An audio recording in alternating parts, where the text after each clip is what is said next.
Bien, bonjour, aujourd'hui nous avons le plaisir de recevoir Gunnar Kahlmeter, qui est le précédent président de notre Société européenne de microbiologie clinique, qui est un microbiologiste suédois, qui travaille en particulier dans le domaine de la résistance des micro-organismes et bactéries aux antibiotiques, et qui va donc vous donner sa présentation autour de ce sujet. On le remercie d'avoir accepté de venir aujourd'hui nous donner cette présentation à Marseille. Thanks for your talk. Thank you for inviting me. Unfortunately, my French is very, very bad. So I will have to do this in English. I hope that's okay with you. My first question to you is, can you hear me without the microphone? You okay? Okay, otherwise tell me. Second thing is, you're welcome to interrupt me in the middle. And we may not get to the end, but then who cares, okay? So if there's something you would like to discuss while we're doing it, interrupt me. And we will finish in, you said roughly 40 minutes, so that's sort of towards half past, okay? I will talk about susceptibility testing, and I will mainly talk about phenotypic susceptibility testing, which is not sort of the latest thing, you know, it's not whole genome sequencing, it's not PCRs, it's not all that, it's not so much Malditor, it's about how we try to standardize Europe and how we now are seeing that maybe we can actually harmonize and standardize the world. And I'll tell you a little bit about how that came about and what we're trying to do and how far we've come, okay? So, first of all, why do susceptibility testing? Well, I think all of us sort of feels in our heart that we do that to guide and steer therapy. But to be quite honest, most of the time we're too late. The decisive moment has already passed when we come up with our susceptibility test results. We're not very fast most of the time. On the other hand, by doing lots and lots of susceptibility tests, we form a basis for the clinician to work from.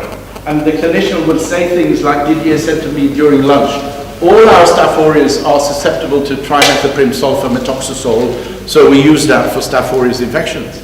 How could he say that? Because he has tested lots and lots of Staph aureus against trimethoprim sulfur methoxazole, so he knows that he can base his empirical choice on the knowledge that, yes, I have tested lots and lots of Staph aureus against trimethoprim sulfur methoxazole. He may not have tested them against amikacin, in which case he has no idea whether amikacin would be a good choice or not. Nowadays we use susceptibility testing for a completely different purpose, namely to screen for organisms with exceptional resistance. And we have an urge to find these, you know, it may be OXA48 during one time, it could be NBMs during another time, it could be ESBLs 15 years ago, etc., etc. And we wanted to find these, first of all, because they, you know, we felt sort of that they were interesting. Secondly, because we had an idea that maybe we can stop the spread of these in the wards, because they're still pretty rare, so if we can find them, we can do something to prevent the dissemination of them. So that was the reason to find it. In Sweden, we still screen for every MRSA, and we do something for every MRSA we find. In the UK, a little bit more difficult because MRSAs are pretty common, whereas in Sweden it's still below 1%. Okay? And nowadays, of course, a lot of people are very interested in trying to measure resistance as a phenomenon. Because then they want to do things and they want to test. If I do this, if I lower the consumption of trimethoprim sulfur methoxazole, will resistance decrease? If I do another strategy, will resistance decrease or increase? And you want the most sensitive measurement to predict and measure whether your strategies are right or wrong. You can do susceptibility testing with phenotypic methods, and all phenotypic methods, without fail, are based on the MIC. Okay? Or you can use genotypic test methods, or as we often do, we can use expert rules, and the expert rules are sort of in our heads, or in the Viking 2 machine, or in the document, or whatever. And they are, the type where we say, well, since it's erythromycin resistant, it will be resistant to any other macrolide. That's an expert rule. And the thing you need to know about expert rules is that you cannot trust them. Okay? They change over time. The phenotypic methods are nice because you can predict both susceptibility and resistance. And you can quantify resistance. You can say things like, this Staph aureus is more resistant than this Staph aureus, which still has resistance mechanisms, but the two are different. And if I increase the dose for this Staph aureus, I might actually succeed, whereas for this Staph aureus, with an MIC of more than 256, it will never work. Okay? So you can quantify resistance. And that is becoming more and more important as antibiotics are scarcer and scarcer, and it gets more and more difficult to find an appropriate one. Genotypic methods, most of the time predict resistance. I'm not so good at predicting sensitivity. So you may chase a lot of genes and you don't find them, but you can still not guarantee that there is not a gene in there which you haven't thought about or didn't have the methods for. It's not quantifiable to any real extent, but they are very useful for confirming, for etymological purposes, for typing, etc., etc. And then the expert rules are not quantifiable and they are unreliable. Okay, so the phenotypic susceptibility testing, which is what I will talk about, is based on the MIC plus an interpretation. There is always an MIC at the bottom of things, and then we try to interpret that. And that's where we end up in problems, because we don't agree on interpretation. And the French will interpret things one way, and the Brits will interpret, here's a Brit, the Brits will interpret things in a different way, oh, he's an Aussie, sorry, etc., etc.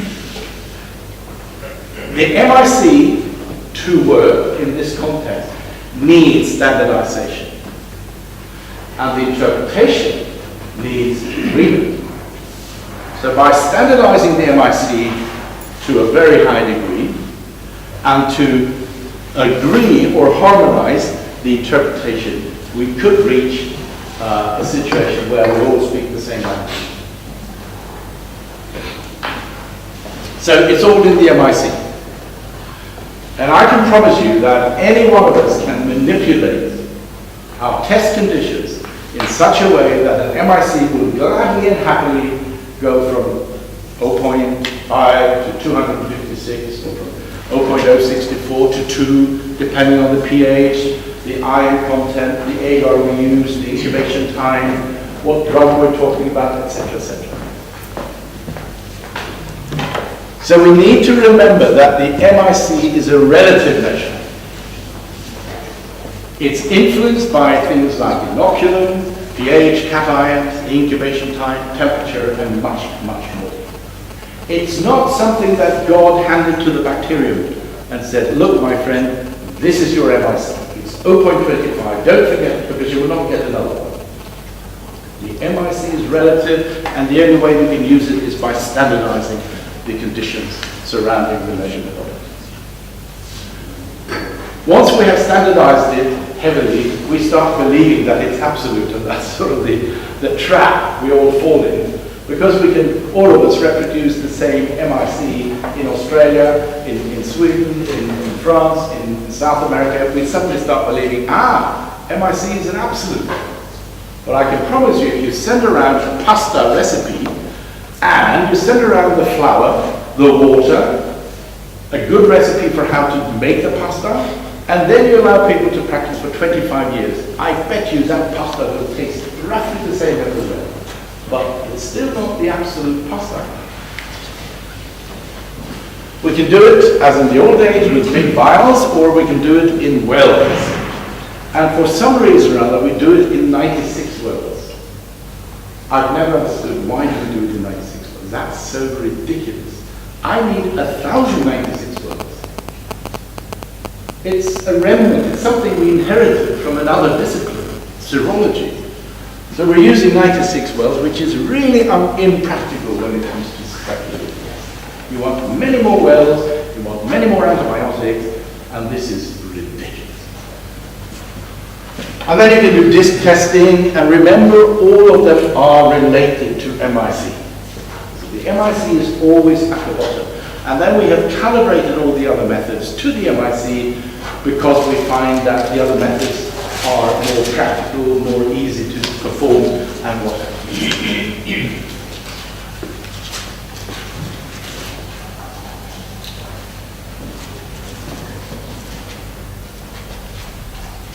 If we accept that the basis for phenotypic AST is the MIC, and whatever surrogate measurement we can think of, and that the ambition is to present not only or necessarily the MIC, but an interpretation, a recommendation, if you like.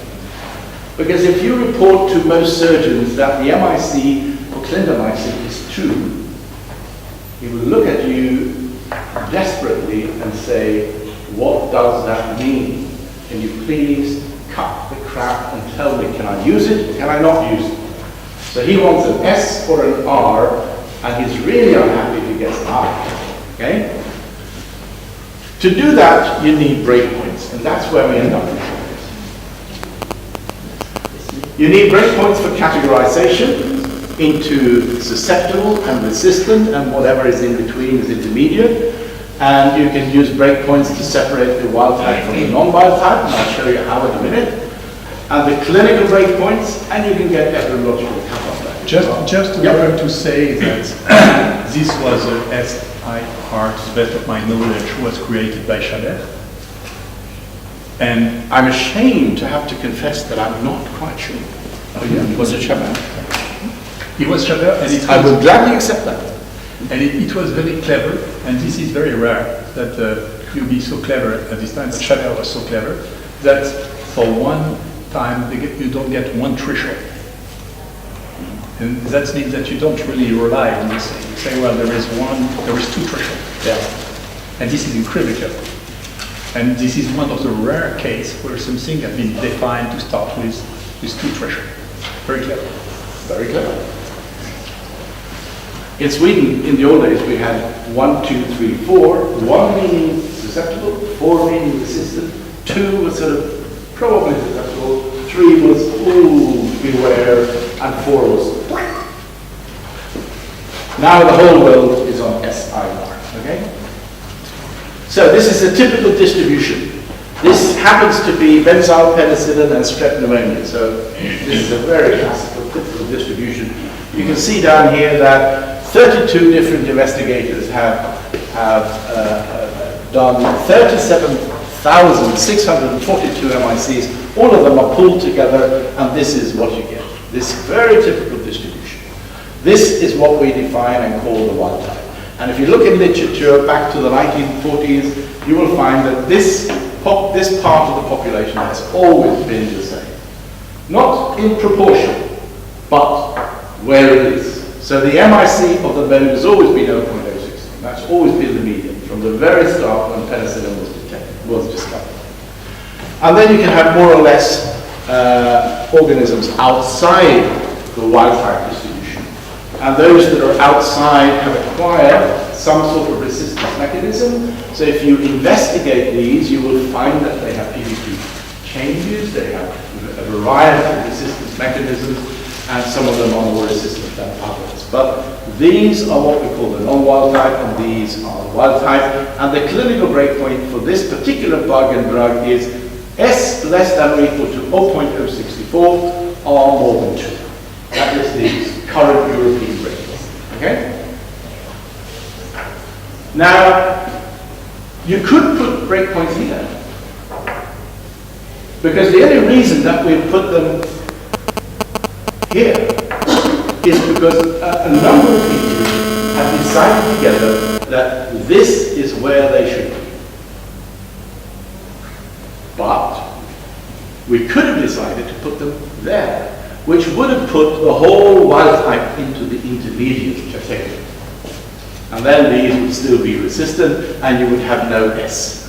This is very typical of Haemophilus influenza and erythromycin, for example. Or you could have put both of them on that side of the distribution, which is very typical for Enterococcus species and gentamicin. There is no such thing as an S for an Enterococcus and gentamicin. There always are. And to separate the wild type from the non-wild type, we then introduce high-level resistance. And then we put in a breakpoint somewhere to define where is high-level resistance as opposed to normal resistance. 1 R, 2 R, okay?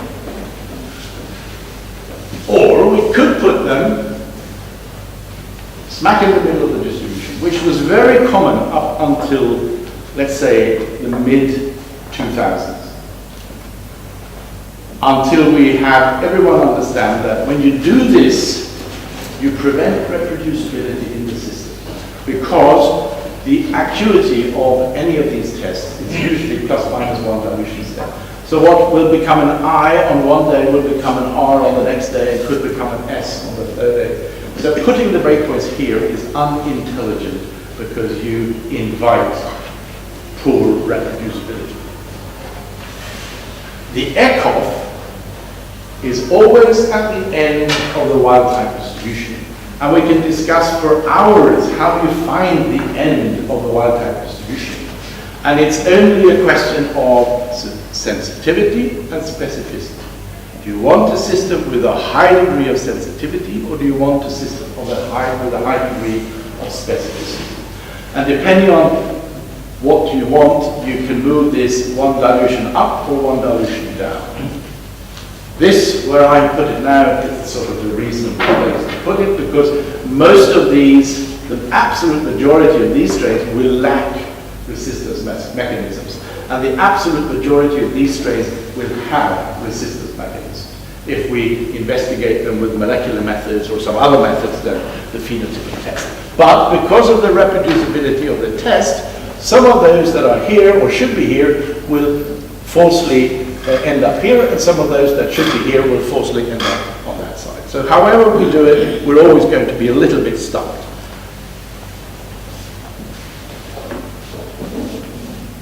It's important to remember that the ECOF distinguishes between organisms without and with phenotypically expressed resistance mechanisms. Sometimes people get disappointed because they say, oh, I got this bug, this methicillin-resistant Staph aureus, and it doesn't come out in the phenotypic test as resistant. But it has the MECA gene. But 2 staphs out of 1,000 MRSAs will be silent, will have a silent gene. So if you just go for the genotypic detection, you will find some silent genes that will not fall out in the phenotypically expressed resistance. Within a species, the ECOF is the highest MIC of organisms lacking phenotypically expressed resistance. That follows. And organisms without resistance mechanisms are not by default treatable. So this has nothing to do with the clinical outcome of things. They're not by default treatable, and organisms with resistance mechanisms are not by default resistant. Okay? The nice thing about the ECOF is that it doesn't change over time. Clinical breakpoints will change because people change their minds. They get new data about how successful a therapy is, etc., etc. So suddenly the clinical breakpoint will change, dosing changes, indications changes, etc. And importantly, if you have decided that E. coli is a really good target for ciprofloxacin, provided it lacks resistance mechanisms, then the ECOF is the lowest possible S breakpoint in the clinical breakpoint system. Okay. So these are some examples where the clinical breakpoint and the epidemiological cutoff just happens to be the same. Okay? And you can see there are things like ciprofloxacin and salmonella, ciprofloxacin staph aureus, chloramphenicol, Haemophilus influenza, meropenem, Pseudomonas aeruginosa. When we have given these bugs a clinical breakpoint, we've sort of pressed the system to the utmost of what can be achieved, and we will find that the clinical breakpoint and the ECOF are the same. Whereas for these examples, there is a huge difference between the ECOF and the clinical breakpoint. And these are then targets for extra vigilance, if you like, because here The clinical breakpoint will not really disclose whether or not we have resistance development. We will not see it because it takes a long time before the MICs of those that develop resistance actually hit the resistance breakpoint. So we can have lots of undetected resistance between the ECOG and the clinical breakpoint before we see it. And that is really one of the values of the ECOG. It's that it can disclose resistance development in situations where the clinical breakpoint will not be detected. There are lots and lots of distributions like that on the EUCAST webpage. And the EUCAST webpage is free to all. It's at www.eucast.org, and you click MIC distributions and you get thousands of these. So if you're interested in a certain bug-drug combination, you can go here and you can see what EUCAST has on it. You can compare it with your own results. You can use it as a reference or your method. Am I doing the right thing? Or am I getting different results? If you're getting different results, and this will show you, you're either doing the right thing and EUCAST is wrong, or you're doing the wrong thing and you need to change what you're doing. Okay? Both things can happen. Now, if you look at what we have, there are more than 25,000 MIC distributions from 25,000 investigators all over the world. China, Australia, US, Europe, of course, surveillance programs, company data, whatever. Everything we have been able to get hold of is in there. And it's growing all the time. Some of those distributions have more than 100,000 MIC values per distribution. Data from many investigators, data from many time periods. We have data from the 1950s and onwards.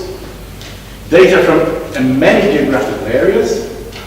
Data of multiple origin, not just human data. There are data from cows and pigs and chickens, and God knows what. The database is secure on 3 servers in different parts of Düsseldorf, and the ownership of the data is basically with the investigators. So EUCAST does not own the data. Very important. The investigators still own their own data, and they can go to EUCAST and say, I don't want my data to be part of this distribution anymore. Please take it away. It's never happened, but it could happen. And the reason why it's important is because ECDC, CDC, or any other organization can never say, we want to take over, because the investigators own the data. You will find ECOS and EUCAST distributions in many talks, in conferences, congresses, in publications. Like this, this happens to be voriconazole in Candida albicans. This happens to be isoniazid and Mycobacterium tuberculosis.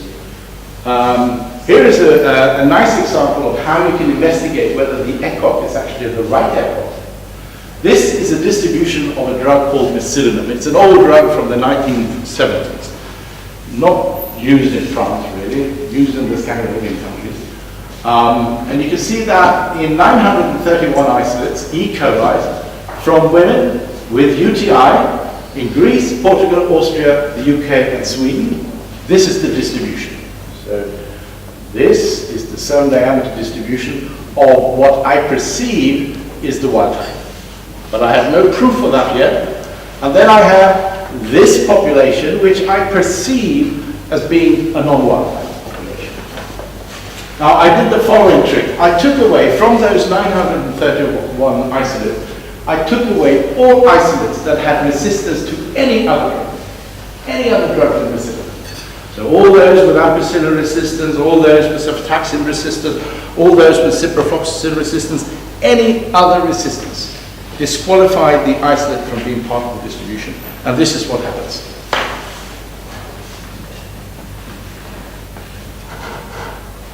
Basically what happens is that all those with resistance mechanisms to any drug but mesillinum disappear and then disclose very nicely where the actual wild type distribution is.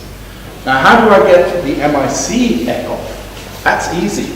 I sample this area and I do MIC determinations on those, and I will find that that tallies exactly with the MIC ECOF, which is on the EUCAST MIC distribution baseline. So that's just one way of finding out where is that ECOF. Here's another one, and I'm sure that Didier and Michel and some of you will recognize this paper. It was Frank Arrester's paper a year or two ago in Journal Antimicrobial Chemotherapy, and they looked at 43 plasmid-borne genes, and they identified those with whole genome sequencing.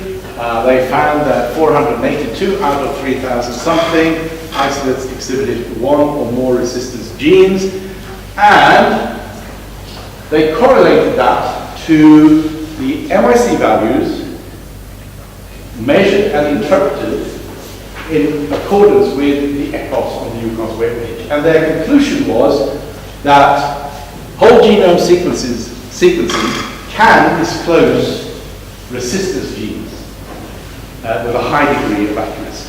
Surprise, surprise. My conclusion was that ECOFs can disclose resistance genes with a high degree of accuracy. Surprise, surprise. So,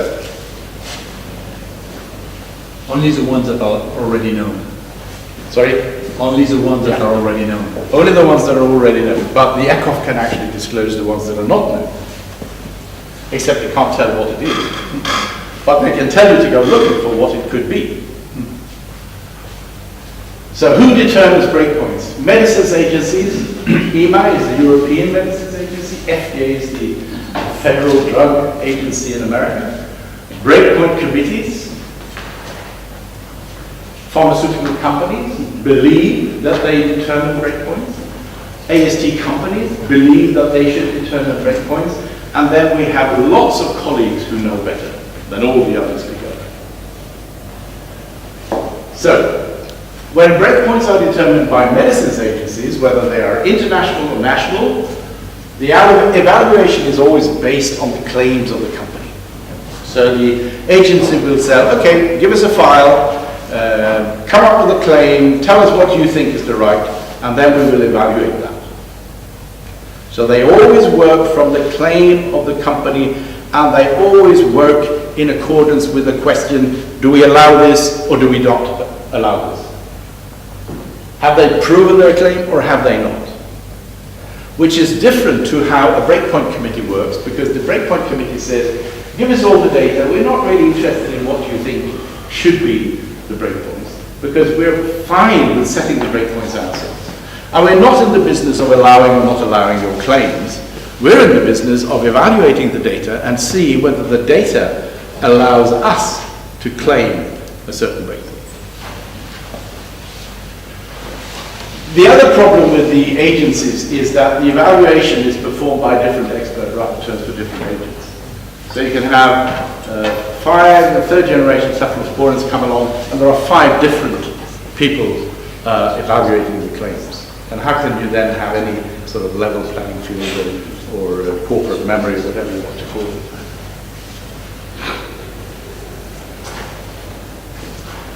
And in the agencies, there is no systematic review process. FDA says we're happy to change a breakpoint provided the company comes and asks us to do that. Why would they do that when 98% of all breakpoint changes are down? It just doesn't happen. The breakpoint committees are usually committee members with many competencies. They are ID, they are CL, clinical microbiology, they are sometimes KPE people, pharmacologists, what have you not. And in, for example, EUCAST, there are at least 60 different experts in the national group and many external expert committees that we utilize. When a new agent is evaluated, we always look at the old agents at the same time. There is always consistency over time.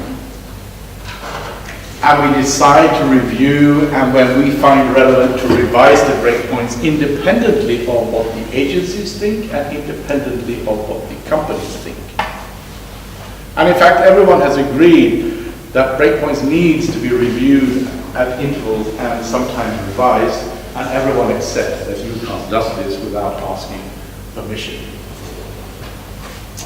In the beginning, everything was simple. And we don't have to go very far back, but when I look at the faces of you, I can see that after all, this is probably very far back, because this is in 1981, so some of you weren't born then. But this is the original NCCLS, which is now called CLSI, the American Breakpoint Committee. This is their original table. It was useful for anything that would grow. You could throw Yersinia pestis in here against nitrofurantoin, and you could get an SIRR. Fantastic. You got the disc content, you got a resistant breakpoint, certain diameters, and at the very end it said approximate MIC correlate. Today, of course, we turn the whole thing around, we go by the MIC, and eventually, once we've done that, we do the surrogate certain diameter breakpoints. Between 1970 and 2001, roughly, we had a number of committees. We had the BSAC in the United Kingdom, and they also had a disc test. We had the CASFM in France, and they also had a disc test, and the two disc tests were different. We had CRG in the Netherlands, and they didn't have a disc test. And we had DIN, and they did have a disc test, and that was different from that disc test and that disc test.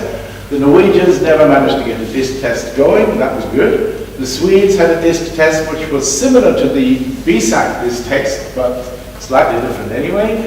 And of course the NCCLS, the CLSI, had breakpoints and a disc test, which was different from all the others. So it was a complete mess. And I just give you three antibiotics, amoxicillin, cefotaxime, and piperacillin tazobactam. And you can see that by, I don't know how they managed to actually come up with different breakpoints, all of them. Because you would think that was almost impossible for 7 committees to come up with different breakpoints on these 3 drugs. But you can see that they certainly differ a lot, and what is susceptible in one country was resistant in another, and vice versa.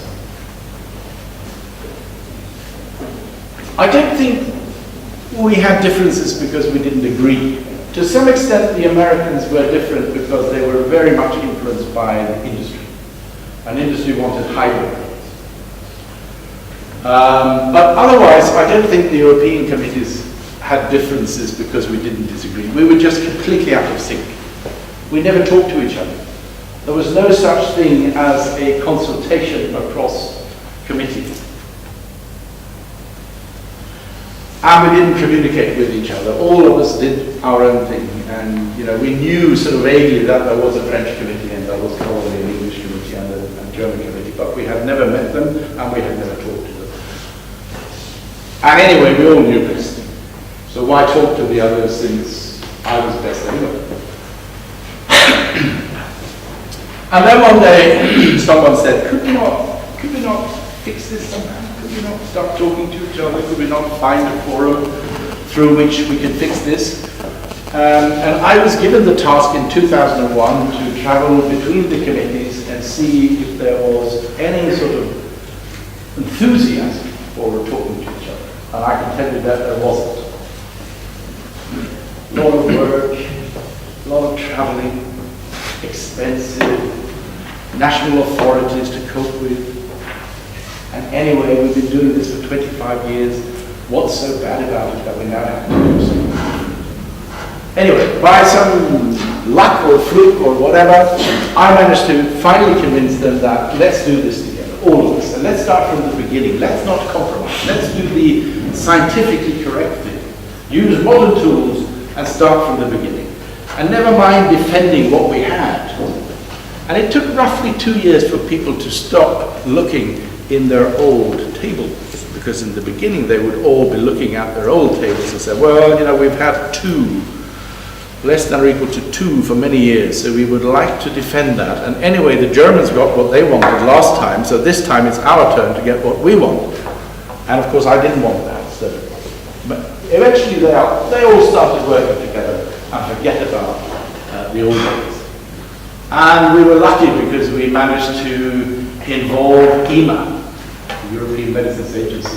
And EMA said, wow, if you want to do the breakpoints, we will accept your breakpoints because we don't know how to do this anyway. And the same was for ECDC, the European Center for Disease Prevention and Control. So we were lucky that there was a movement across Europe for harmonization, standardization, let's all do things together and all that. And we've set down subcommittees on antifungals, for example. William was part of that. Anaerobes, expert rules, detection of resistance mechanisms. And we also started utilizing the fact that in ESCMID there were lots of expert groups of, let's say, Legionella or Helicobacter or anaerobes or mycobacteria or whatever. So we told these expert groups, okay guys, you are experts on this bug or disease. We're experts on setting breakpoints, but we don't know anything about Legionella. So let's work together. We will provide the format. You provide the input on Legionella, the disease, or whatever. And that has turned out to be very successful. Now what's happened since then is that up till 2012, this was a purely European affair. Suddenly Australia is on the phone and says, we would like to go EUCAST. And then the Americans come and say, we would like to be part of this because we can see that something really useful is happening here. The Canadians, the South Africans, the Brazilians, North Africa. And the National Breakpoint Committee starts saying, we cannot support our DISC test anymore. And to make a long story short, I can tell you that the French have abandoned their DISC test from the 1st of January 2015. They will not continue to uphold CASFM methodology for DISC testing. It's gone. Same with the Brits. It will take one more year. So from the 1st of January 2016, the BSAC folds the development and upkeep of their DISC test. Left on the market is the CLSI DISC test and the EUCAST DISC test.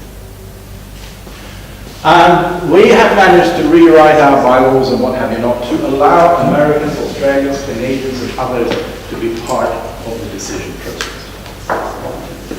This is a classical CLSI meeting. I'm pretty sure none of you have been to one, but I've been to 23. I can tell you it's a spectacle. This is a EUCAST meeting. A little bit easier to run a EUCAST meeting than to run a CLSI meeting. This is the French representative. Anyone recognize? Claude Suzy? He wouldn't be a good friend in Marseille, would he? Because he's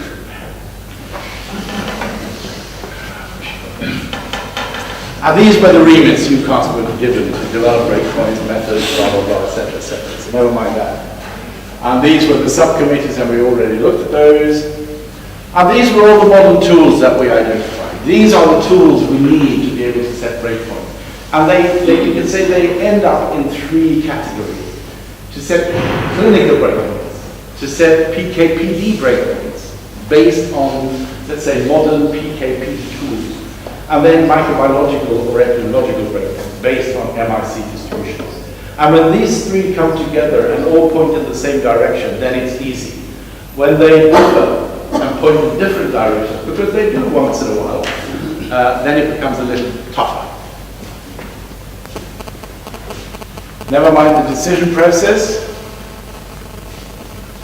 We've done all the available antibiotics in Europe, except gerasomycin and spiramycin. Spiramycin is important in France, so we're now looking at spiramycin. And we've done lots of new agents together with EMA since 2003, and you will recognize some of these. And you can see that we're now into the mycobacterial sector, and both of these are antimycobacterial modern drugs. We will eventually start doing the old mycobacterial drugs with modern tools, because the mycobacterial people are still stuck in something that they did from the beginning of time. We talked about that. The EUCAST websites, I would put it to you that these are very useful to you, whether you're into antibiotic treatment of patients or into science or whatever you're dealing with. If you want to do something with antibiotics, you will find meat in here, and it won't cost you anything. It's absolutely free and it's always accessible, and both of them can be reached from this website address. And you can see that there is something called the EUCAST news here. If you subscribe to that, it doesn't cost anything, you just have to do a couple of clicks, you get an RSS flow on your computer, which will tell you every time something has changed or been added or taken away.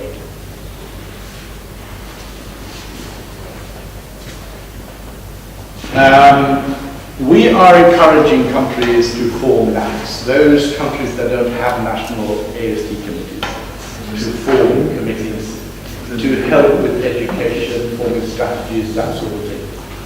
This is not for France, because France already has a committee, CASFS, and they continue to work under the umbrella of EUCAST, and the same with the Germans and the Swedes and the Brits, etc. But there were lots of countries out there who didn't have committees, had no national strategy, had no educational program, and they are now all forming that sort of thing. And you can see that since we started recommending countries to form NACs, you can see that almost all countries are now doing it. You can also see that Australia, Iceland, Israel, South Africa, USA, Brazil, and Morocco are all forming NACs and signing up to the EUCAST. And you can find the documents in many languages. You can find them in French, you can find them in Spanish, Turkish, Scandinavian, blah, blah, blah, etc. And you can also see that the popularity of CLSI is now rapidly increasing, and the popularity of increasing, and that is what that tells us, and I don't think we need that. I'll just say a few words about the future. Inside the States, inside the US, they have CLSI and FDA. When you compare the CLSI breakpoints with EUCAST breakpoints, there is a 70% disagreement. So there is a difference, because some people sometimes say, well, you know, maybe there isn't so much of a difference, so why bother? This slide was put together by Ron Jones for an IDSA talk that he gave in 2013, and you can see there is a real difference. But more problematic than that is that inside the States, between CLSI and the FDA, just looking at fluoroquinolone breakpoints, there is a 40% disagreement inside the USA. And now the disagreement is even greater, because a number of people have broken away from CLSI and formed a US NAC and signed up with EUCAST, and now they have 3 systems. So Europe went from 7 to 1, and the States have gone from whatever to 3. So we'll see where that ends up. Are we going to have a truly international standardization? I don't think we will have a concerted action.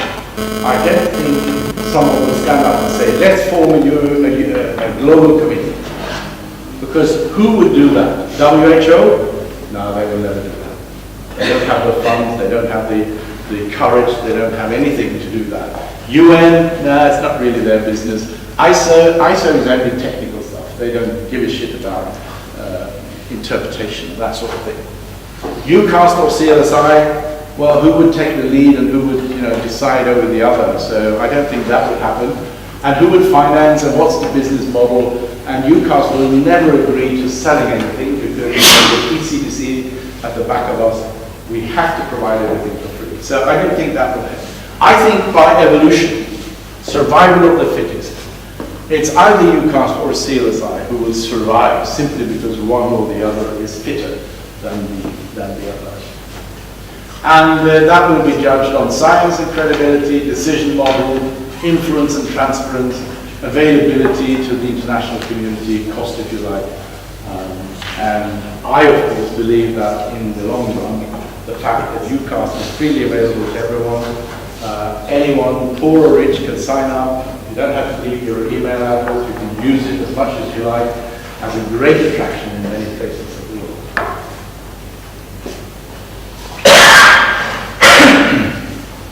So my conclusion is, yes, we are well on our way to international standardization, but it will take at least another 10 years before we can say that, yes, all these different countries have now decided to go EUCAST.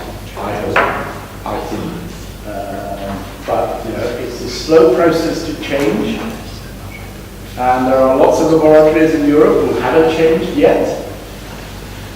But for every day that passes, more and more laboratories, both in Europe, in Australia, in South Africa, and I get emails every day from people who say, "Wow, today's our first day on EUCAST. We just changed over," and I've stopped sending files because it's very expensive. But basically, that's what happened. Thank you very much.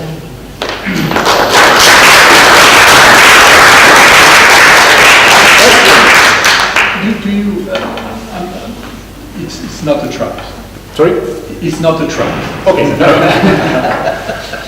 When I start looking at antibiotic susceptibility testing, we have specifically for urine, for example, we get different pressure breakpoints. And we test eventually that at pH 5, because of course antibiotic susceptibility is very, very different. Then I get the impression that now we get less information than we get 30 years ago. What do you think about it? No, I don't think that's true actually, because we are now setting breakpoints for certain specific dosages when there is good science to show that if you go for this dosage, you can actually move the breakpoint to a different breakpoint than if you have another dosage. We also have a number of breakpoints in the tables which says this breakpoint is valid for urinary tract infections only, and this breakpoint is valid for systemic infections only, or this is valid for all Enterobacteriaceae except Salmonella. So I think the information is not lost.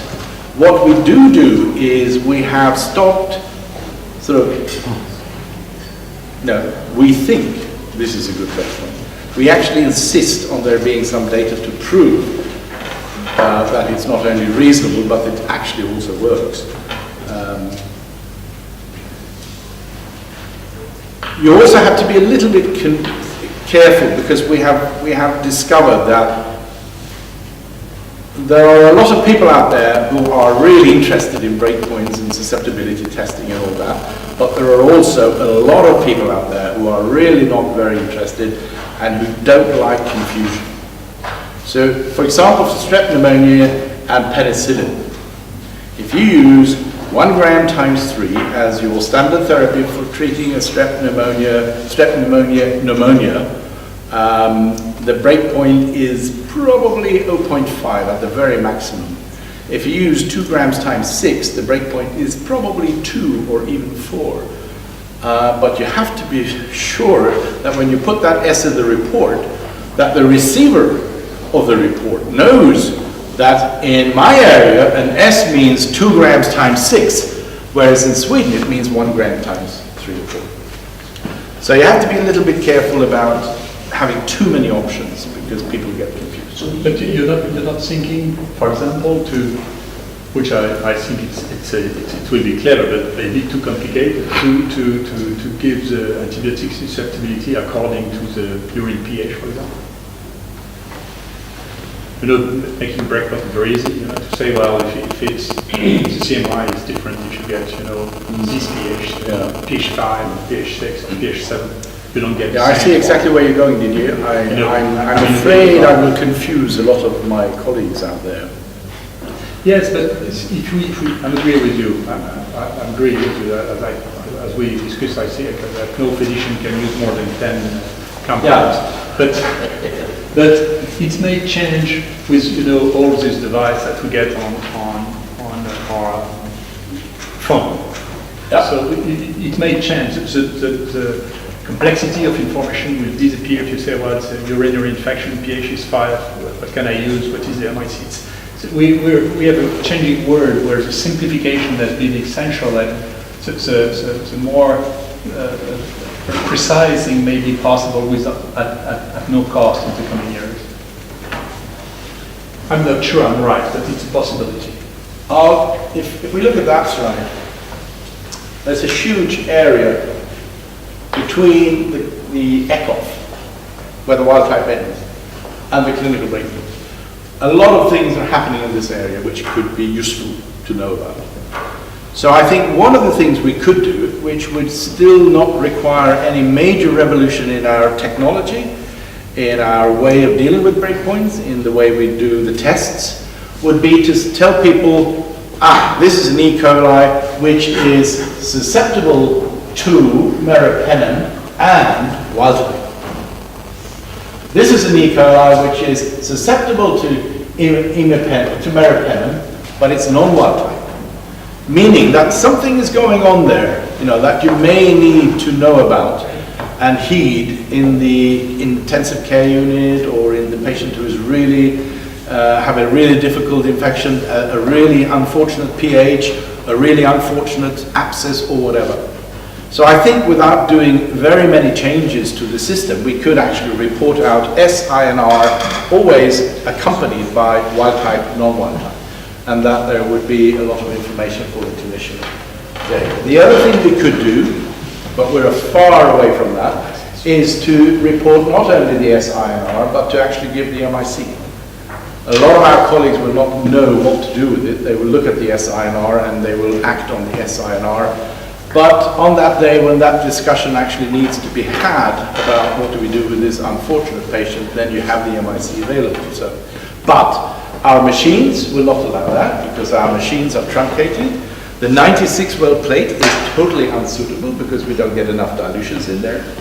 So, we will have lots of MICs saying less than or equal to 1, more than 2 or something like that. And that will not be very useful for that kind of thing. But I think that would be useful to a lot of people, not everyone, but to a lot of people. Well, based on this, in fact, our project now here is to get a very different approach from this and make because of the experience that we have, for example, remember to detect the broad spectrum beta-lactamase at the beginning. It was much more easy to look at gentamicin than to look at cephalosporin, just because they were coming together. So the main idea is in spite of using this to make a phenotypic identification resistant profile. And saying, well, this is a wild bug. We know that in this, linking that to clinical picture of E. coli, meningitis, septicemia, urinary infection. This is what you can use, and this is the pathology that you can use with this phenotype. Yep. In spite of answering bugs per antibiotic by antibiotic, because you can deduce a lot of things by testing just 6 antibiotics.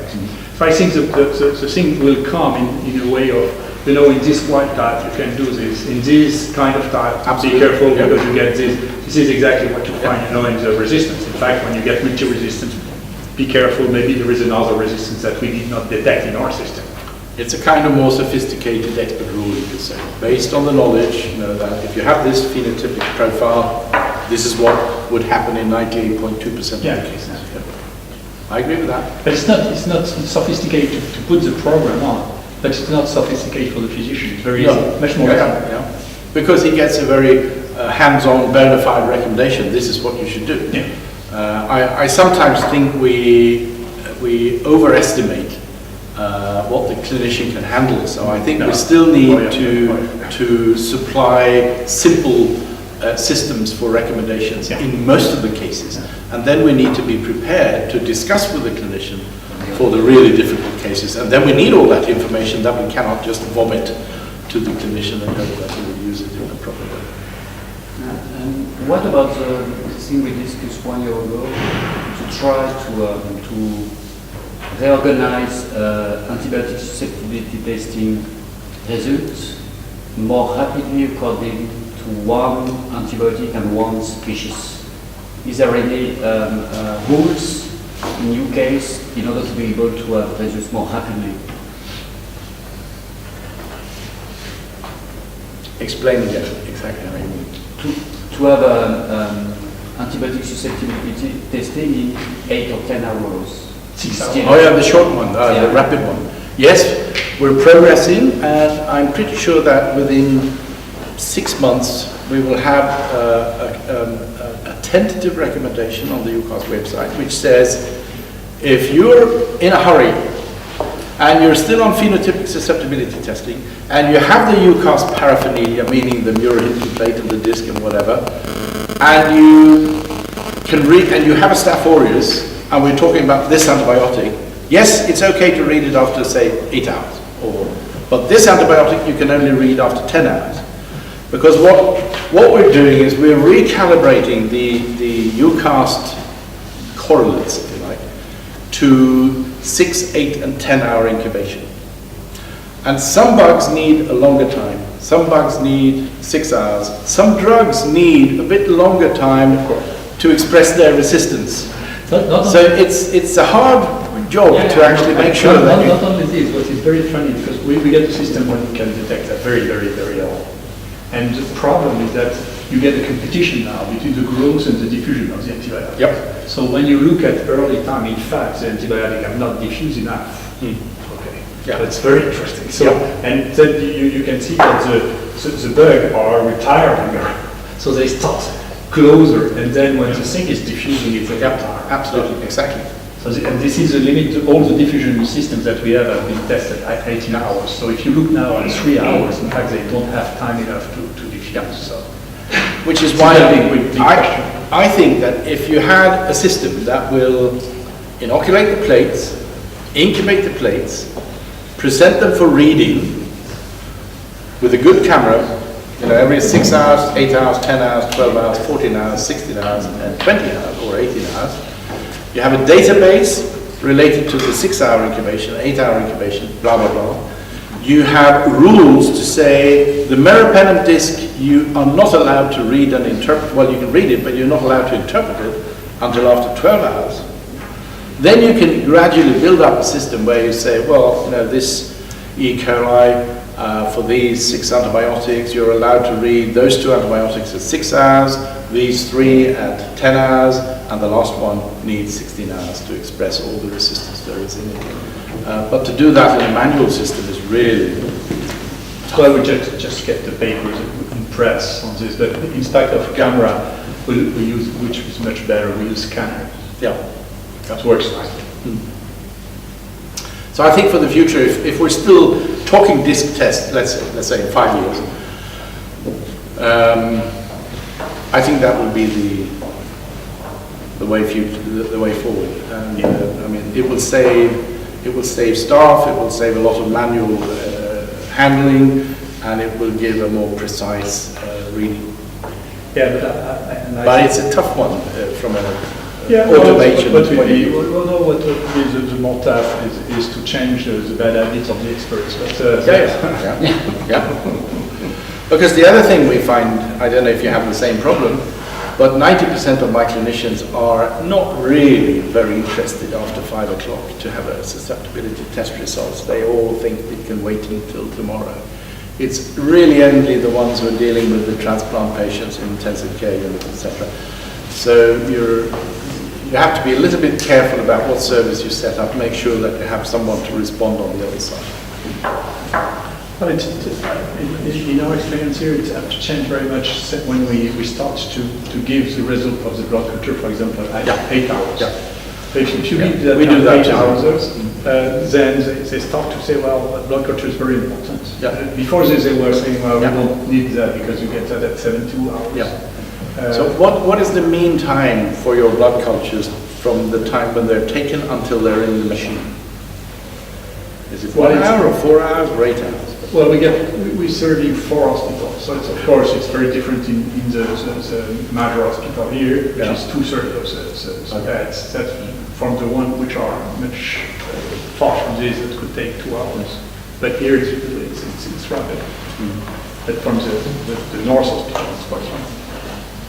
Because I have coupled, what we say is if you get the blood culture bottle in the machine and it's available 24/7, if you get the blood culture bottle in the machine within 4 hours, and we're going to reduce that gradually, you will get a rapid ID with a Malditoff and a rapid AST result.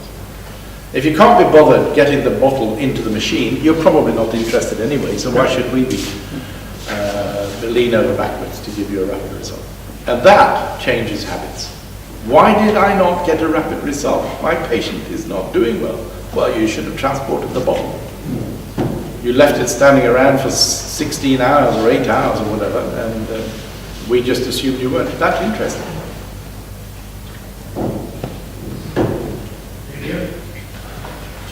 Question from a non-specialist there. How is your EUCAST funded?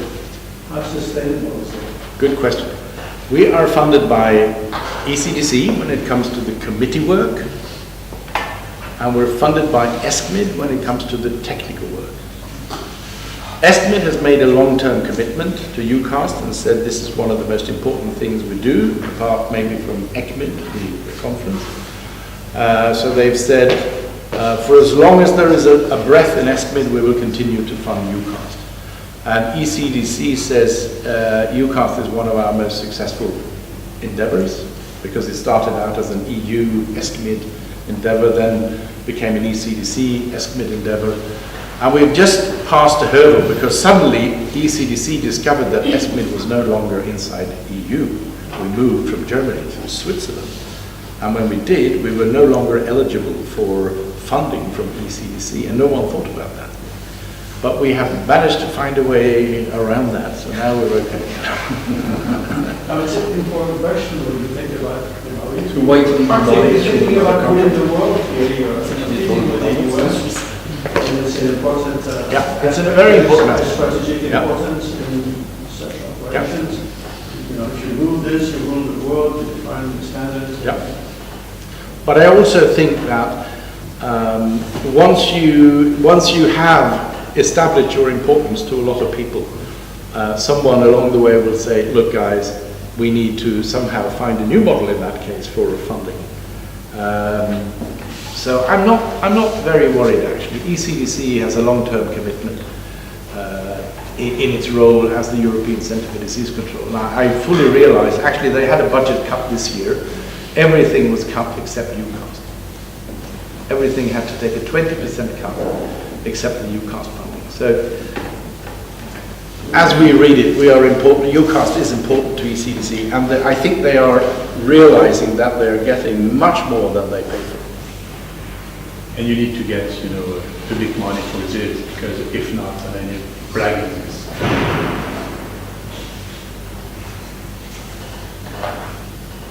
Okay, Thank you very much. Thank you.